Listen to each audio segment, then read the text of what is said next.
commercial uses, a cultural museum, agricultural uses, a horse camp, a fish hatchery and trout pond, open space, infrastructure improvements, and public facilities. The proposed project also includes 685 residential units, which are identified in previously approved documents.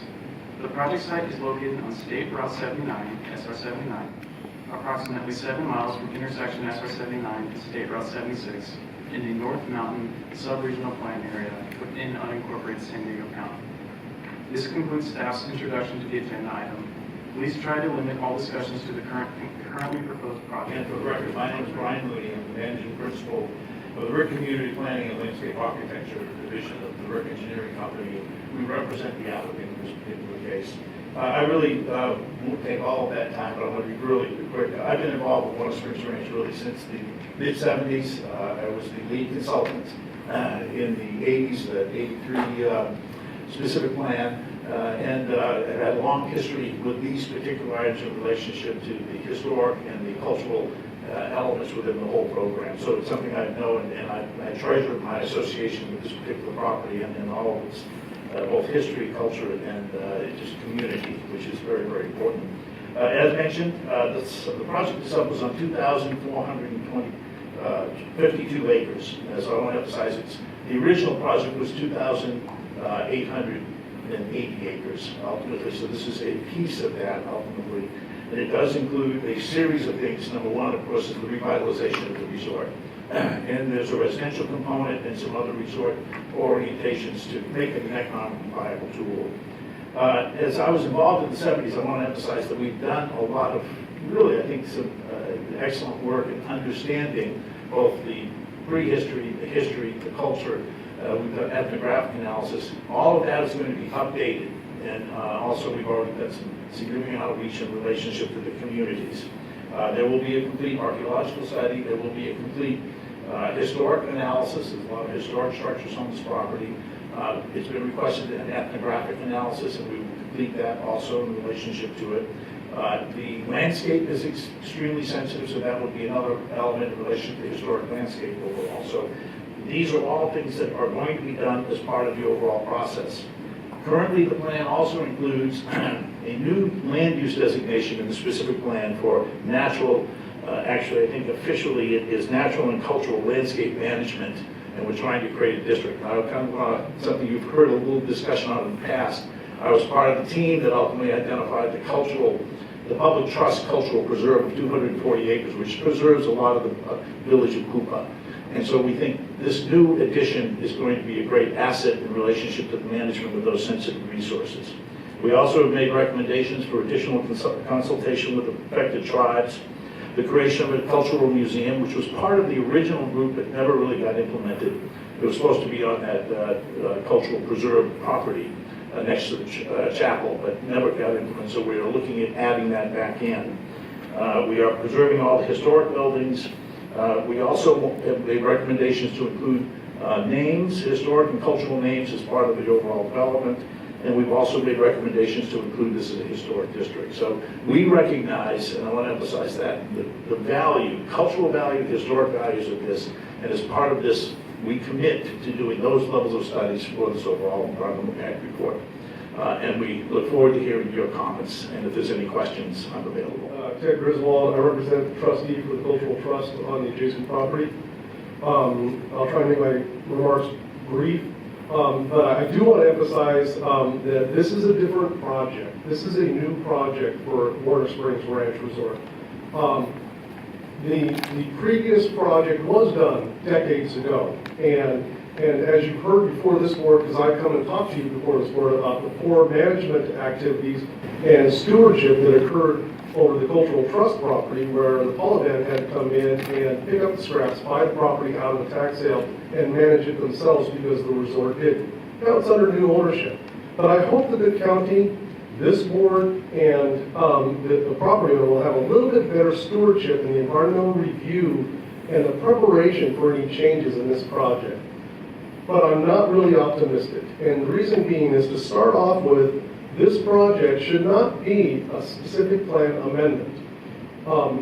Conditional approval of the specific plan amendment and the specific plan originally that's condition X, required that if anything was ever to be planned in the future planning areas, a new specific plan would have to be proposed and go through full environmental review. It's not what they're asking to do here.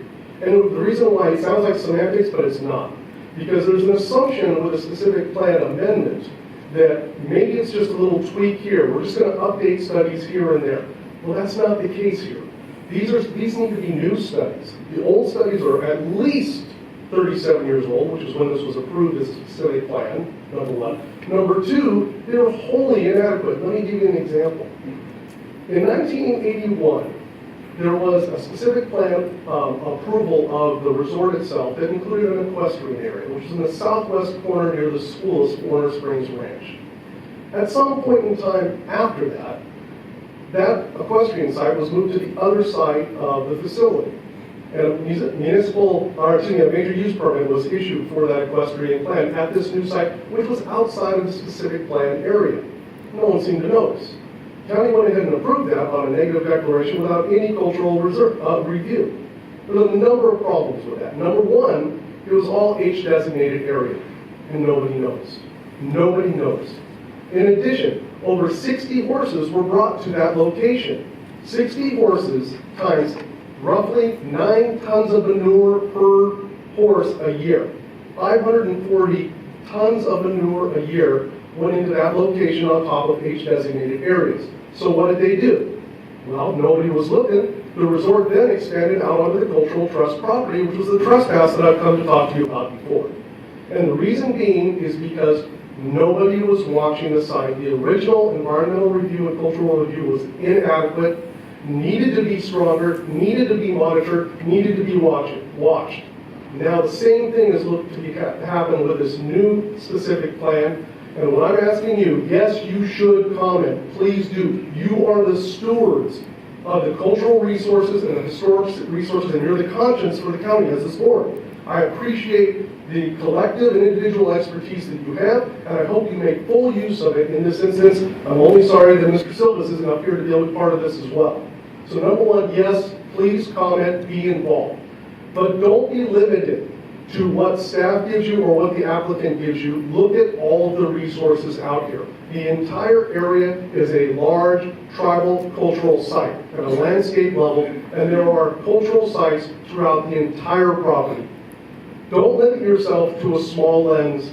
You are the people that can look at a larger lens and ensure that there is adequate analysis in this, and I'm sure you're going to find that parts of this project, if not all of it, need to be redesigned or just nixed because these resources are that valuable, and I think you're going to hear about that from a lot of other individuals tonight. Thank you very much. I'm also available for comments.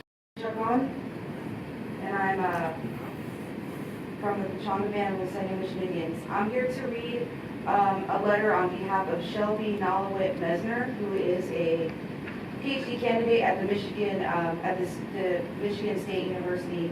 And she her research is in the reclamation of indigenous languages and knowledge systems, including her own ancestral languages, Luseno and Cupeño. Her concerns regard access to sacred sites that have been sacred for time immemorial. This is what she has to say. Ms. Meisner says, Cuba is a very special and sacred place to my family. Our stories contain these sacred places and medicines. Eagle's Nest, Medicine Rock, struck in half by lightning, the mountains, the boulders and hot springs. My ancestors used the streams of the hot springs to leach acorns and to soften their basket weaving materials. My grandpa remembers his grandmother taking him to the hot springs for healing. The water here is medicine, is what my grandpa told me. Last time we came here to Warner Springs, we were not able to access any springs. We left tobacco at the cemetery. Her fifth great-grandfather, Antonio Garra Cabal, was the net or political spiritual leader of the Cupeño people. As a protector of these sacred sites, Antonio Garra Cabal was eventually captured by the U.S. government and was shipped to San Diego and executed by firing squad for instigating what was known as the Cupeño Revolt or the Garra Uprising in his protection of Warner Springs and his home in Cuba. In his last words, he refused to apologize for his actions, claiming that Kupa was his home and that his people would continue to fight for it. Ms. Meisner goes on to say, too much damage has already been done to the sacred site of Kupa. Too much damage has been done to us, the Companion people, by the hands of the state of California. There is no need to water a desert for a golf course, especially if that requires disregard of the cultural significance of this land. We cannot, in good conscience, condone these actions. I implore that the parties interested in destroying these sacred spaces consider the irreparable damage that has already been done to this land and these people, and spare Kupa any more violence. Protect this sacred, culturally significant land, and leave it as it is. Thank you for listening. Hello, my name is Mr. Fernando, Paula travel member of the Paula Cultural Resources Committee. The Warner Springs Ranch, which includes the village of Kupa, has been occupied by indigenous people for thousands of years before European contact. Kupa continued to be the home of the Companion people during Spanish, Mexican, and American colonization. An executive order was issued in 1875, setting aside 1,120 acres for our people. Unfortunately, the executive order was rescinded in 1880, the same year former California Governor Downey purchased Warner Springs Ranch.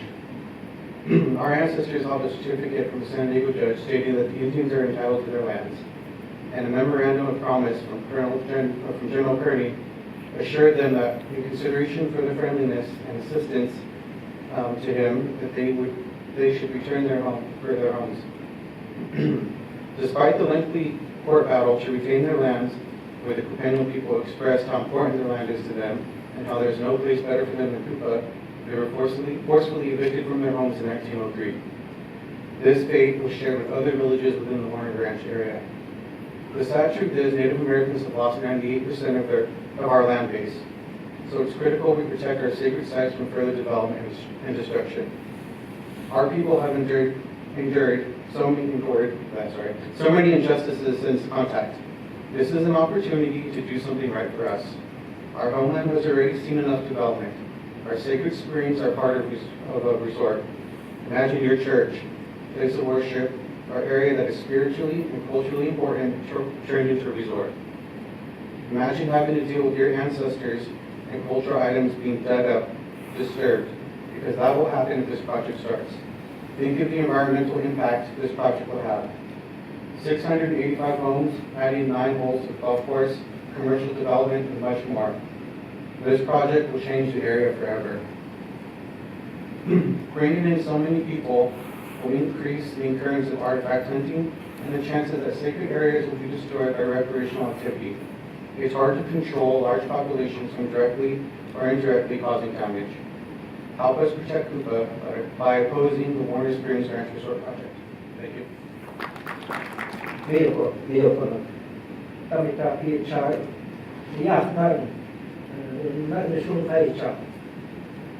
Hello, how are you? It's a good day, but my heart is not at peace. My name is Jerome Levy. I hold a PhD in anthropology from Harvard University, with a specialization in the area of indigenous rights. Over the decades, my work defending the rights of indigenous people has been presented to the United States Congress, the Senate Committee on Indian Affairs, the World Bank, and the United Nations. I'm honored to be here today and say a few words. Because over 40 years ago, when I was in my teens and early 20s, I had the distinct good fortune to have spent a great deal of time learning about the Kupeno culture from the Rustin and Alaskans. She was the last surviving tribal member to have grown up in Kupa, and as a girl of 11 years of age, participated in the 3-day Trail of Tears when her people in 1903 were marched at gunpoint from their ancestral village to Pala after the Supreme Court ruled that they were trespassers on their own homeland. She was also the last native speaker of her language. As a consequence of her unique experiences and recognizing her unique place in history, she struggled valiantly to safeguard, preserve, and revitalize the language and culture of her people. To that end, she co-authored with Jane Penn a book, which records in the native language the oral history of her people. Today, because Rosinda's words come flooding back to me, I hear her say, and I heard her say on more than one occasion, as she sat on her porch looking across the fields. Shemesh Tamakia Halish, Shemesh Tamakia Ayimish, Shemesh Kupa Nachucham. Our lands were broad, our lands were expansive. We are the people from Kupa. And yet today, with the specter of unbridled development planned at Warner's Hot Springs, those broad, wide lands are imperiled. As if it were not enough to drive people out, now the very lands called out to be rescued, asking that their face not be scarred forever. And as to the question of whether or not non-human entities can have the rights of personhood, I direct your attention to international law just this last year. 2 rivers in India and 1 in New Zealand, because of the efforts of the Maori people, were accorded rights, personhood rights, or human rights. As for Lucinda, I asked her once, if a ground could talk, what do you think it would say? She said to me unhesitatingly, don't walk on me, don't spit in my face. I have here, in 1925, Alfred Lewis Kroeber determined, or it was obvious, that the Cubano occupied the smallest indigenous territory of any of the tribes in California. Because of that, the amount of named sites was of greater density in their homeland than any other group. Because unlike the Cahuilla or the Kumeyaay or the Lusang, they didn't realm far, they stayed in the Valle de San Jose, which was the original name of the area.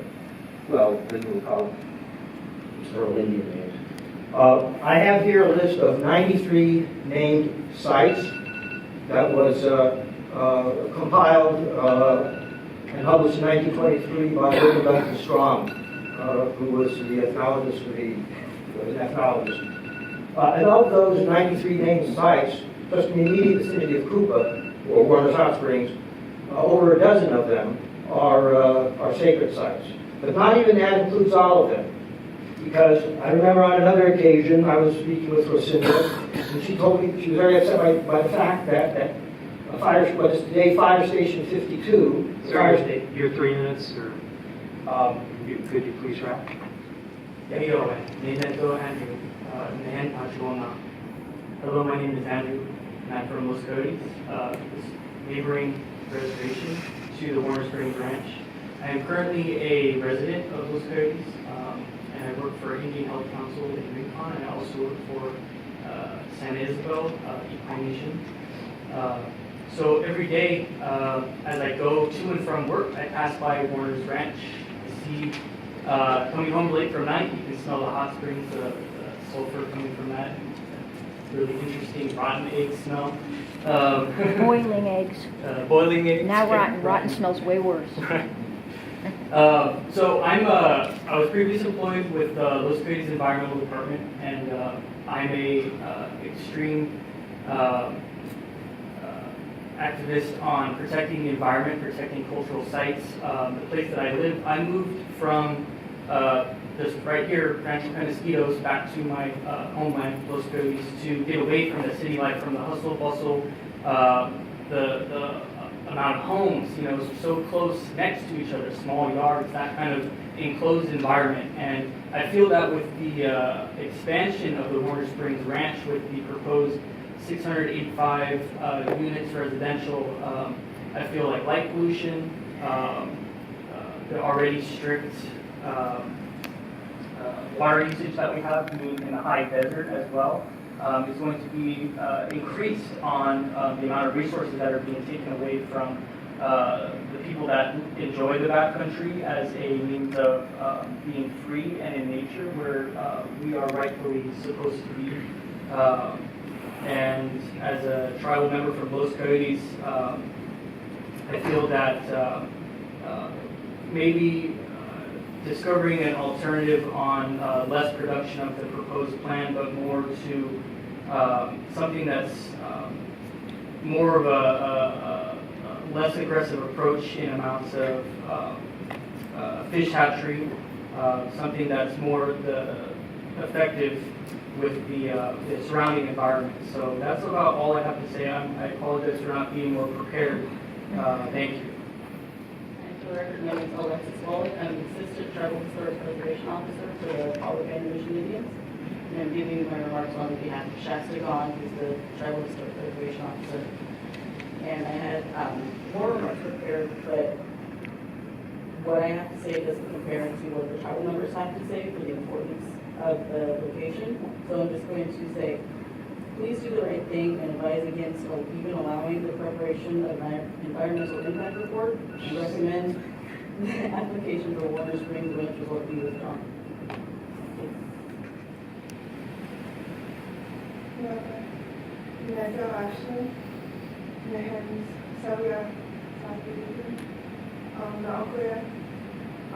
I came here today to ask you guys to hear the cries of my people. We all know that this location is sensitive and sacred to us. Not only historically, ceremonially, spiritually, we are connected to this land. I am not from Cupeño, however, I am native to the land and the mountains near. I understand the history, and if we don't look after our neighbors and our people, then there is no hope for the future and of our next generation. The destruction of sites have already occurred, and so trust is very limited for us. I just ask you to acknowledge that what has been done, and perhaps there can be a better solution to save our lives, if not self-construction and destruction of it. That's all I have to say. Thank you.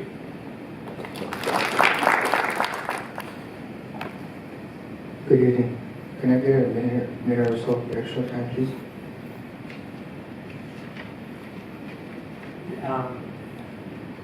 We're trying to hold to the 3 minutes despite the fact. I'll try those. I still can. If someone else wishes to give some time to you, that's okay.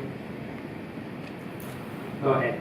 I am full of emotions and sadness because we cannot stand here fully united as one people, Kupa, because of the tribal government corruption that separated family and friends. My name is Vincent Rufo, a descendant of Maria Nahualit of the Kavilak Coyote clan, and her husband, my great-great-grandfather Saverio Velasquez of the Kupanimucha, Kupa, Cupeño, Agua Caliente, Palatimba, place of hot water, and a descendant of the original Alati, land purchase and Palo Reservation for our people who were removed from our homeland, which is now called Warner. Because of the Palo Band Mission Indians, or formerly known as the Palo Band Mission Luceño Indians, didn't want to accept me, it is with honor that I serve on the Agua Caliente Cupeño Tribal Council. I'm here to represent our tribe. Regardless of what is said here tonight, I understand that not if, but when the environmental impact report is approved, the project will begin. From what I've heard here tonight, I can agree we need to protect our interests in our homeland. If this committee is true and honorable and true to its commitment, you will do everything in your power to assist us in preserving our village, artifacts, cremation grounds, and water. The Agua Caliente Cupeño is adamant to continue and work with the owners and community with this project. And in this way, we can make sure our children, our grandchildren, one day will have their ancestral land back intact. The Agua Caliente Cupeño feels that the government of the Palo Band does not support the best interests of the Cupeño people. The Palo Band recently changed its name from the Palo Luceño to the Palo Band. It's not clear what tribe they represent. The Agua Caliente Cupeño would like to be named trustees in the Kairasi Trust. We believe we can monitor the growth in Warner Ranch and the respect of our interests. Palo Band Mission Indians erected a fence without working alongside with the owners and the community, and no regard to the Kupa cremation grounds, which were desecrated with their machinery. We need to work together peacefully and respect and to disagree or agree on future prospects. I wouldn't be here today if the chairman of the Palo Band would have completed the purchase of the village in 2009. I would like to finish by reading a few paragraphs from the Union Tribune. The San Diego Union Tribune used the Palo Indian Band to buy Warner Springs Ranch in 2009. More than 100 years after the government agents marched the tribes out of our ancestral village, North County Paula Indian Band is getting it back, using $20 million in profits from its casino to buy what is now known as the Warner Ranch. We're going to keep it. We're going to keep it the way it is and run it like a business. Make it successful, said Paula, Chairman Robert Smith. Nothing that the tribe is already in this hospitality business to the casino. The tribe said it has no plans for casino at Warner Springs, 65 miles, and seemingly a world away from downtown San Diego. The 2,522 acres resort features its namesake hot springs, horse trails, golf course, landing strips, tennis courts, and a dining hall, and 250 bungalows, including 17 adobe casitas in which the Paula ancestors lived. Purchase the ranch seems out of reach. It was like a dream for myself and the tribe, Smith said. 15 years ago, I never thought we'd be able to do it. Paula began to set money aside for the purchase in 2001, after opening the casino on State Route 76, hoping to regain what is lost at gunpoint following a U.S. Supreme Court decision, Smith said. We were pretty lucky that when the economy was good, we put away for when this opportunity came up, he said. It's such a good feeling to know we could accomplish it. The purchase still has to go through escrow, Smith said, but the decision a couple of weeks ago by 2/3 of the resort owners will be the biggest hurdle. The resort is held by 2,000 individual ownerships, mostly sold for $30,000 or more to families from Southern California and beyond in the 1980s, with the promise of having the options to stay at the resort. Many recall relatives in 1903 who were uprooted and marched 39 miles in 3 days with all their belongings to the Paula Reservation. By order of the federal government, they joined the Luceño Indians living there. And I have to ask you to please have. Okay. Just want to close. The decision to sell wasn't difficult by the owner, Jen Mina of North Carolina, who inherited part of the ownership share from his late brother. I'm not able to use that out there, but I'll keep writing the checks, Mina said. The Paula Indians need their property back, and I don't want to pay for it anymore. Thank you very much. Thank you very much. My name is Robert Nawalado. Paula, my grandmother, Priscilla Nolasas, as mentioned earlier, was my grandmother. She was the last of the original people that were moved from Warner's Hot Springs. My father was a spokesman. The people were moved. My grandmother, Salvador Nolasas, was one of the captains. And in my time, I was the chairman of Paula. We want to keep our roots from Warner's because I am Kupenu. Kupanga Kikta is our original name. We lived in the village of Kupa, which is called Warner's Hot Springs. Kupa means to sleep. And there's a lot of cultural strength that we need from that area to make this to continue. My grandmother said we lost everything, but we didn't. Today I know we didn't because we're still here. And we still fight for our homeland. We're not opposed for development or growth. It has to be done in the right way, in the right manner, with the right things, with the right people. This is what we were taught. And I know that my grandmother would be happy for us to stand here and say, we need to keep our land. We need to keep our homes, what's left of them there. She had a cabin right below before you get into the water, the hot water springs. And when we would take her there, she would talk to those rocks in that home that was developed. She knew, and she taught me. She taught me many things of that area. The Rabbit Mountains, Sukushpaki, the Eagle Nest, Ashwapatita, Antampampi, where the place where we have the gliders there. They mean something in our growth and our strength. As Paula people today, we stand with the roots of Paula, of Warner's Hot Springs. I come here to make sure that I have something to say about listening to the words that we speak, because you are the system that determines what is going to happen to our homeland. We ask you to know that our homeland is something you can't just throw away, just like you cannot have your home taken from you and moved like my grandmother was. She took nothing but a few of her cats. That's how it was, and I knew what it was because she raised me. Today, I'm Peshanahi. That was her inspiration. Rainbow is the name of it, but that was her inspiration. And today, the Apollo people are my inspiration. And if we can have our part in the roots of Warner's Hot Springs, I would be so happy. Today I stand and say, thank you for listening to the people that are saying, we want our homeland, and we want to make sure that the developments that there that belong to us is developed in the right way, the right nature, in the right manner. Not because of money, not because of things. We are the first people, hold with them, the first people who say we're the ones that came from Warners. You know, Gupama, the people from Warners. Chemishita Echam, Gupama. We are the people from Warners, and we're saying we need our water, we need our land, we need our sites. They said how many sites are there? There's more. The things that I was taught, I know where they are. And it's time that we bring our people and work together with the neighbors around there so that we can secure cultural strength as we're supposed to. We hold dual citizenship. First as Indian people because we were born that way. Secondly as American citizens because we were adopted. We hold two. Not too many people in the world can say we hold dual citizenship. We're not melting pot.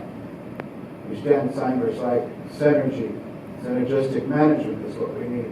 Side by side, and we will be able to do so. We need to turn things around because this country is eating itself up. Our people said, remove the vultures from the communities. The people are its prey. P-R-E-Y, we're the food. And we can eat ourselves up by saying no. No, no. We need to say yes to all of us, side by side. And I thank you for your time. Thank you. No. Nenetu Mario Chinook. My name is Mario, and I'm from the Los Coyote Band, Pueblo Indians. And just today, I'm here, to oppose this project. Of course, the people, we don't want it. You know, we want to keep our homeland the way it is. We want it as natural, and it's something that's sacred to us to pass down to our next generation. It shares a significant place because it's right between the Anza Borrego and it's right between the Cleveland National Forest. And we get to enjoy the pleasure of having nature and having these animals, not having so much traffic and the pollution and everything. It's a sacred place to us. Every place that's there in Cuba is sacred to us. There's parts of the Cuba area that I haven't even got to explore because the developments have stopped us from going onto our own lands. And one of the guys that was speaking earlier, he said that there was a shared relational cultural value between us, but I don't believe in that. I think that's fake, you know, because if there was any concern, then they would listen to tribal recommendations and they would respect what we say. My grandparents were from Cuba, Vidiana Olangish and the Chinook families, and we worked there. And we've been here. We've been here, and it's something that's sacred to me that I want to look back and give it to my kids, and not have all these sacred sites destroyed or anything, because this is our spirit. This is our spirit. And maybe some people can't identify with it, but we do, and it's what we walk with in beauty. When I can walk on my own land and just enjoy it without having all these intrusions from other people. Also, we just have a concern about resources because, with this the big development, where are they going to get all these resources from? You know, with the water and the land. It's going to come from us, and we'll be back here again fighting for resources and people wanting to infringe on our rights. This is something that I've already looked into the future of, and we just are not. We're not for it. We're not for it. And also, I just would like to know more. Just also, what are they basing their studies? What are they basing anything that they're saying that they're doing? Because I haven't seen anything. I haven't heard anything. Everything I've heard has been from Facebook. So where is it at? Anyways, so that's just my concerns. This is just why I'm here to share with you guys. just to continue this fight. My ancestors did it. The Antonio Gaudio uprising, and we're still going to be here. You know, Warner Springs, we're lucky. We still have our homeland. But Cuba is also as much a part of our homeland as anything. So it's just today, I'm just here to give my input. Thank you.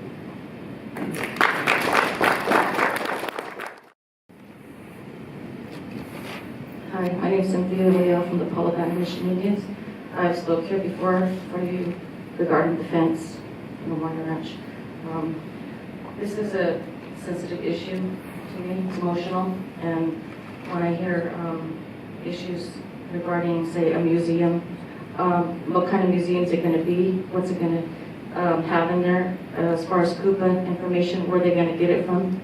If they're going to get it from Mr. Marufo, Agua Caliente tribe's not recognized, or the Polyband Mission Indians, which were removed from Warners and were put together with the Lucendos. That wasn't by choice. We were forced to do that. So we become one people, and we're working together as one people. We're not trying to be divided. But I don't appreciate Mr. Marufo talking about our chairman, and he's not here to defend himself. So I appreciate him not do that anymore. I want to get emotional, get personal. But as far as this situation, we don't have the ability to go to our water where our people used to go to, like I said before. We bathed there. That was our way of life. Now it's a resort. It's people go pay to go rejuvenate. That was our way of life every single day. And our culture, we can't continue that because we're not allowed to. And I know they want to have a successful business and not trying to get into all that and relitigate the bankruptcy case or the relocation in 1903, but it is emotional, and it's something that is always going to be in our heart because my uncle, Robert Mel Lovato, spoke about my great-grandmother, Lucinda Velasquez.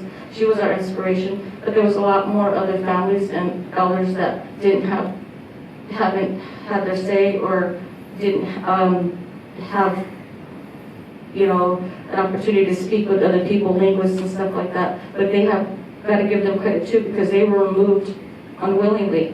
They didn't want to, but they did, or they'd be killed. So I just ask that put yourself in our position and reverse the issue and see how you feel. Thank you for your time. Tina. Hello, my name is Tina. I'm from Los Coyotes.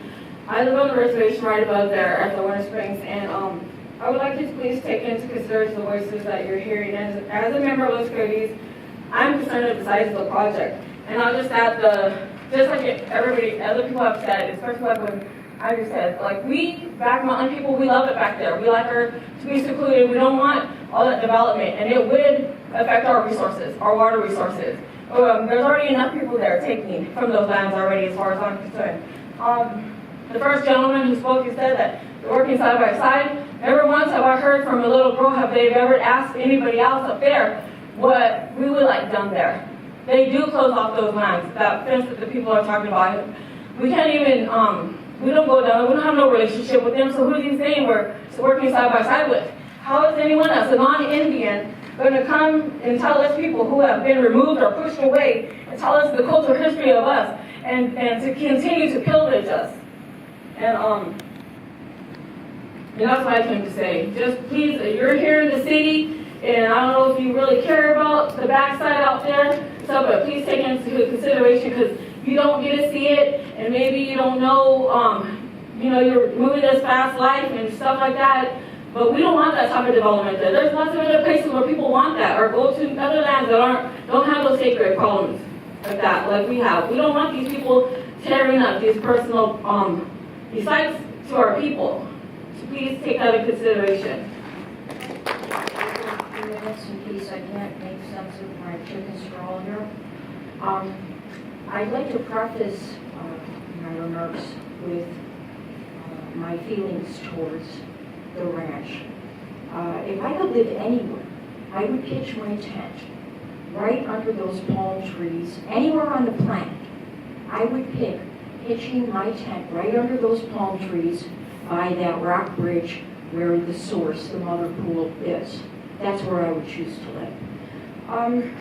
I live 13 minutes from the hot springs at Lake Henshaw, and I was given an ownership that was supposed, the paperwork says, in perpetuity. but was forced into this sale that I did not want, and marched off mid-soak from the pool on January 2nd when the guards came and marched me off my in perpetuity, however you say it, ownership. At any rate, and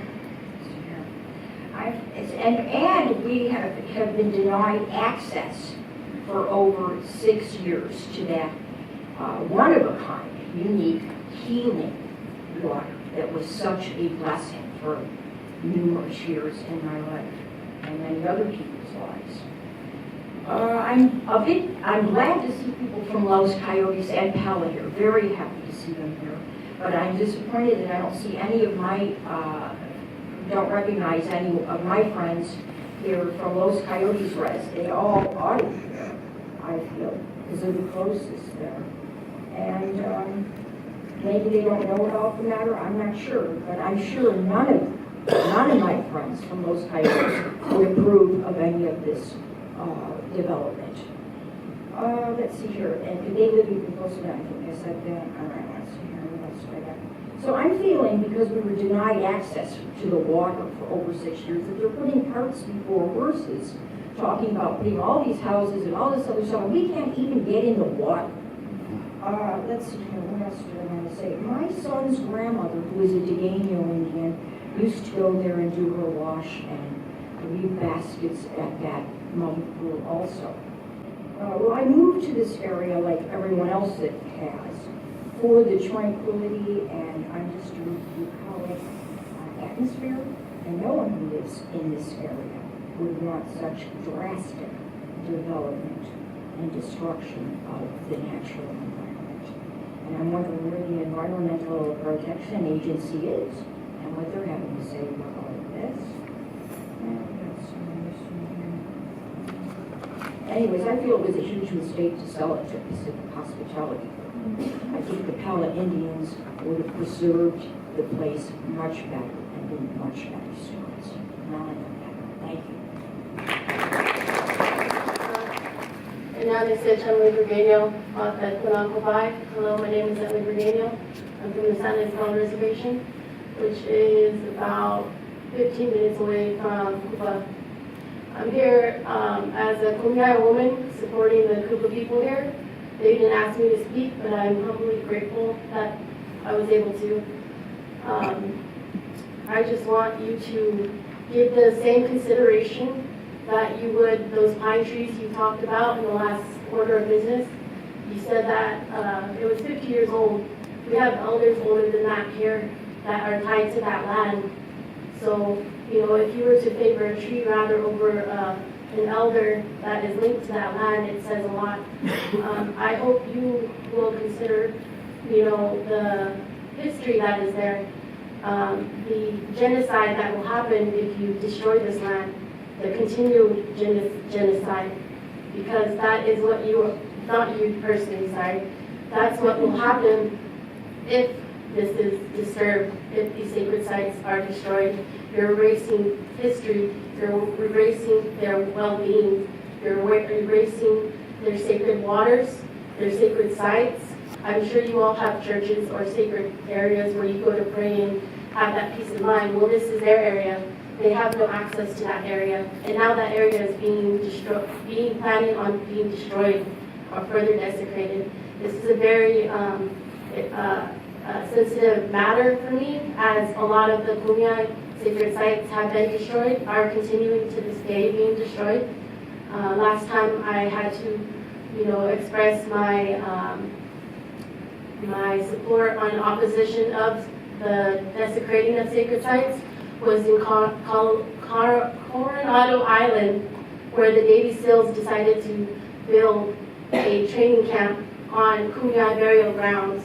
So I feel their pain as this is going to be happening if this is, you know, supported from you. I just hope that you consider what is going to be done. My sister will not be able to bring her sons and her daughter, who are Kupa, part Kupa, to these areas to pray. They do. They offer their offerings. They pray for their ancestors, and they're not able to access these areas. They have to do this from the side of the road. Could you imagine doing that to your own family? I just hope you keep it in consideration. You know, you are not Koopa, but you're human beings, right?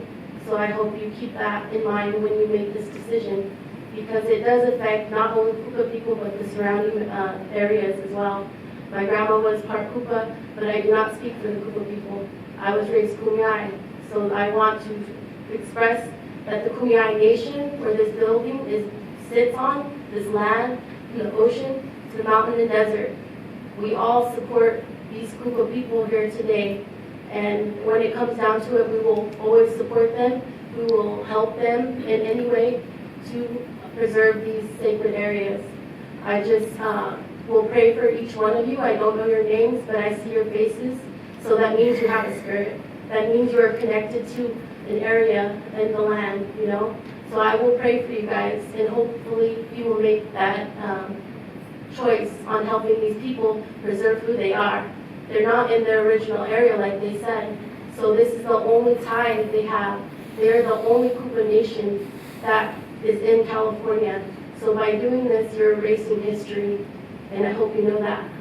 Thank you. Also, Rebuke the Law, United States, Rob Chrisman, Kumeyaay Kopai.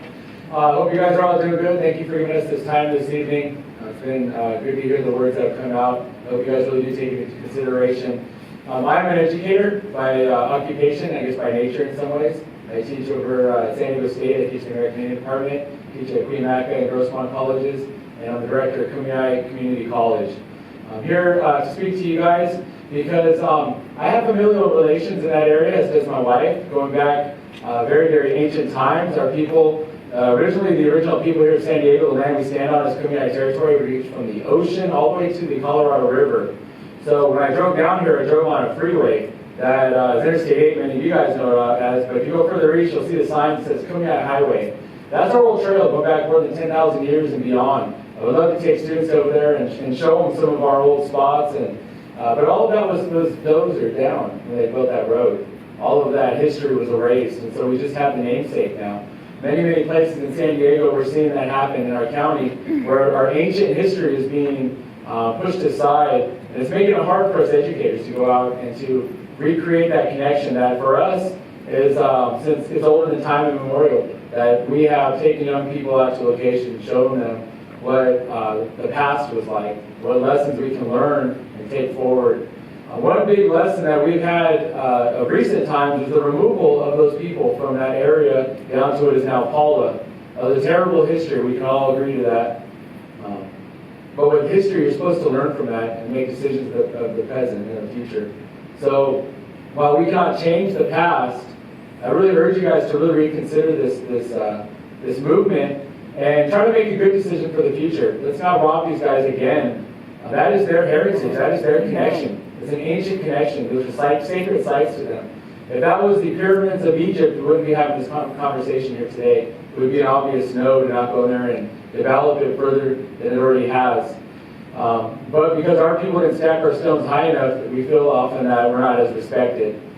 Another thing to point out is here in San Diego County, last year, the Natural Journal, the Journal of Nature, they released an article showing that the oldest evidence of humanity in the Western Hemisphere comes from right here in San Diego County, right off the 94. And so when we look at an area not too far from there, we really have to consider the age of the archaeology and the anthropology of that area. We have to consider the age of that dirt, and we have to really consider what kind of things and treasures of the past are we really destroying when we go there and we start messing with that dirt anytime we go there and impact that area. So it is one of the few places left in the close regions where you can go out and see true beauty that has not been disturbed very much. You can really get the essence of what it was like thousands of years ago, what it was like 100 years ago even. You can go out there and get that essence there. And it has yet to really be looked into and see what kind of history is there. As I spoke earlier of that freeway coming in from Yuma out to the ocean here, that's our ancient trail. But if you go to that region, an area of Koopa, you see that the Kauai people there, the Kupeno people are there. You see the Liseños are near, Kumeyaay in those areas. We have familial connections. That right there is an intersection. That right there is also an area that if you travel to the backside of those mountains, you reach your way into ancient trails that take you all the way up to Needles and to Parker and different areas, connecting other tribes. So much in the same way that we were robbed as Kumeyaay people of a lot of our cultural archaeological heritage, connecting us to areas like Ocotillo and everywhere that is the Kumeyaay Highway, we're going to see that again in that location. So I really urge you guys to really consider all the words that were expressed to you this evening. Please listen to it. Know that this is in their heart and their soul. All of that connection did not go away when those people were moved. Those people were moved down to Paula. They told their children and their grandchildren, and they're here before you tonight speaking of the family history that they have. It will continue to go on. So my wife and myself, I spoke, we have familial connection there. Well, we have 5 children. So they also know that that is where their ancestors come from at one point. And so in this area, we think, as Indigenous people, we tend to think back in thousands of years, generationally. We urge you to do the same also. Think, what will it be like in that region 5 generations from now, 2 generations from now? Try to think about 1 generation from now. It's a beautiful place. Please don't disturb it. Again, I'm here speaking on behalf of Kumeyaay Community College. We offer classes no further than 10 miles from there. Our Kumeyaay people live no more than 10 miles from there. And so that is part of our extended cultural location as well, both in Aboriginal and Indigenous times and in current times, in a connection that has not been broken. Just as an educator, again, man, it would be awesome to be able to take my students when we're studying ancient Egypt and go look at those pyramids. It'd be cool to go check out the Great Wall of China when we're studying that. So when we're educating our youth, and we're trying to right now educate the greater population of San Diego as to the ancient history of San Diego, it would be great to be able to take them out to a location out there and say, here's an ancient site.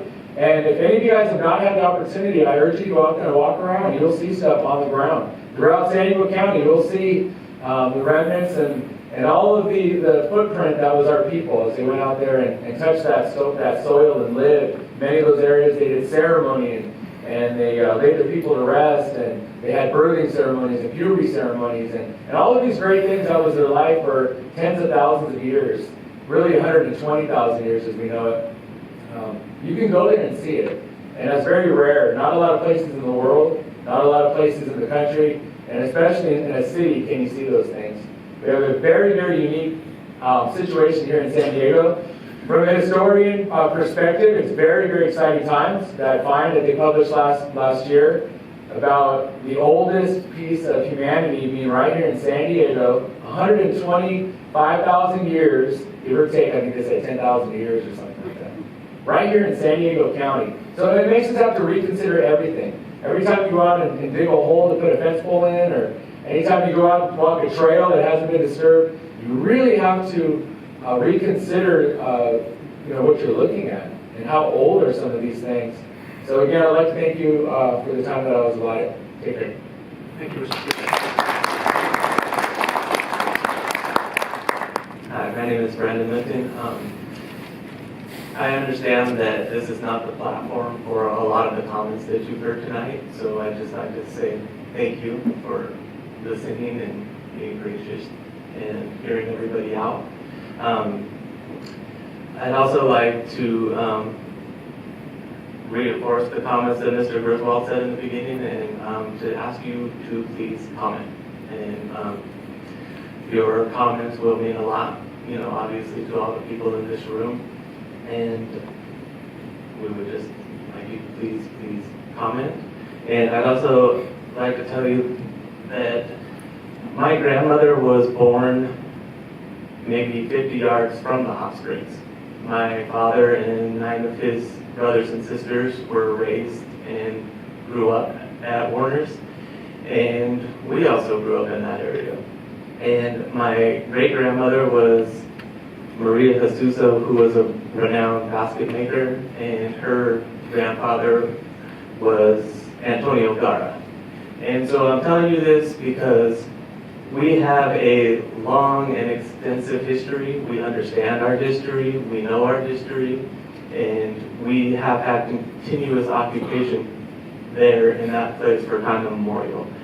And I would like your comments, if you do comment, which again, please comment, I would like to ask you to add in your comments to reflect that a new archaeological study be done. The previous archaeological studies were not done in consultation with the Kupa people, and those consultations need to be done with the Cuba and with a range of Cuba. You've heard multiple comments from a wide range of people tonight, from multiple areas throughout San Diego County. So please, just reflect that that archaeological study needs to be done not with just one Indian and not just any Indian or the first one you find, but with a nation of people. And I think that's it. Please comment. Thank you. Hello, I'm not native, but I've lived in Warner Springs for 30 years, and I actually worked at the ranch for 20 of those years. My children grew up in Warner Springs, and so I have a lot of native friends, and I feel pretty at home there. Working at the ranch was enlightening, and most of the people that came to the ranch were very family-oriented. What I see happening now is a whole new kind of, they're going for a different type of person. People that come to Warner Springs want to be in nature. People that come to Warner Springs want to see the skies and see the mountains. And what I see what's happening at Warner Springs Ranch now with this whole new development, they haven't even started to restore the historical buildings. And now they're talking about putting up 600 homes. It's like, it's not going to fit and it's not going to work. And then those homes are going to sit there as an eyesore for the rest of our lives because it's not going to work. People aren't going to come. At one point when I worked at the ranch, there was a little bit of false advertising and they didn't show how rustic it was. And I, as a waitress, was waiting on people that were angry that there was no phones in the room. They were angry that there was no restaurants to eat at. They were angry that there was nothing city folk want to do. So I'm telling you right now, I already know those homes aren't going to sell. It's not going to work. When you go to the golf grill, they redid the whole golf grill, put in tons more seating, and never did anything to the kitchen. There's one person that works in that kitchen for 80 seats. It's ridiculous. My friend stayed at the ranch and went horseback riding. Her horse was lame. It's not going to work. This man, whoever he is, has a completely different outlook than what we have, lived with for all these years. So I'm sorry to say that. I'm sorry to say that to you, but it's not going to work. And those houses are going to sit there ugly and get infested with raccoons and everything else. Anyway, this is emotional for me because I have lived there so long and because I love Native American people and I hate seeing their toes get stepped on once again, and it's heartbreaking. Thank you.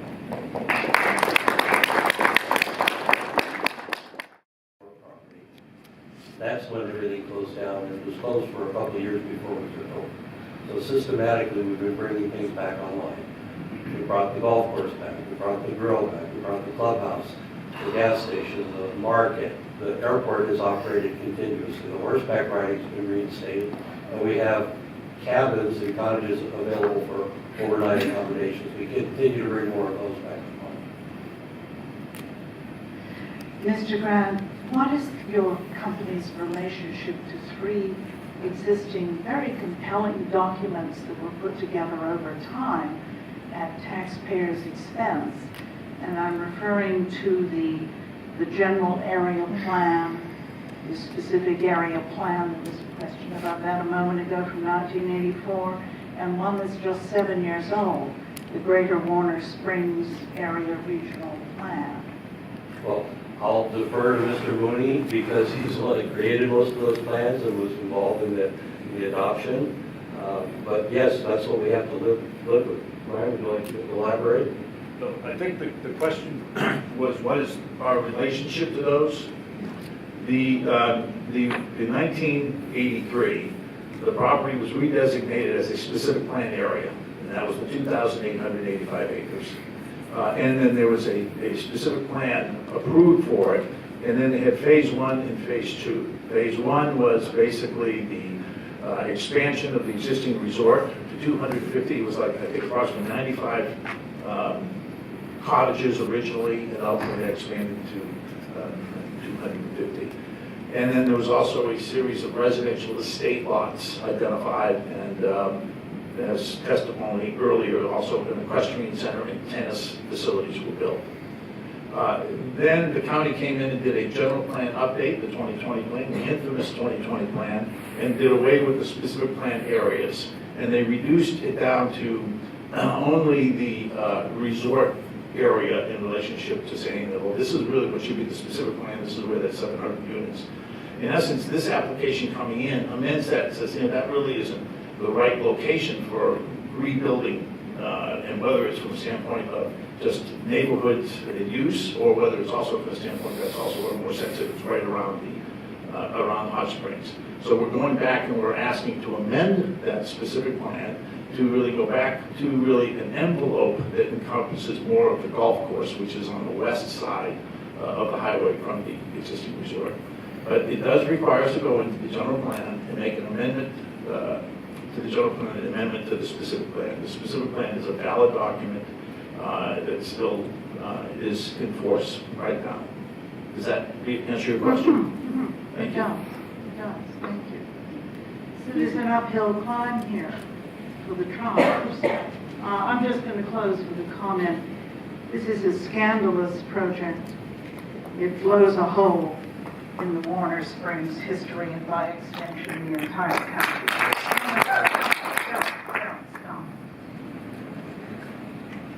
We have heard a riveting portrait of our vanishing inheritance and how difficult it is if you're a small community or a small First Nations people to assert your identity in a mass society.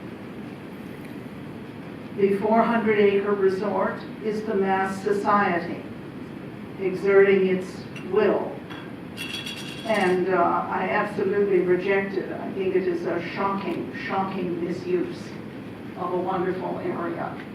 And there's no sentiment in what I'm saying. This is not some icky poo, let us go out and commune with the heavens. But I am very mindful that that's what people have done for the millennia. I think Mr. Mooney was almost on the point of saying, but I may be wrong, that there's nothing inherently spiritual in a golf course or a trailer park or another restaurant or 685 houses. I don't think they're going to be infested with raccoons, by the way. I just think this is a dreadful thing that has happened here, and I believe it should be stopped. And that's my opinion. My recommendation to the county is stop it right now.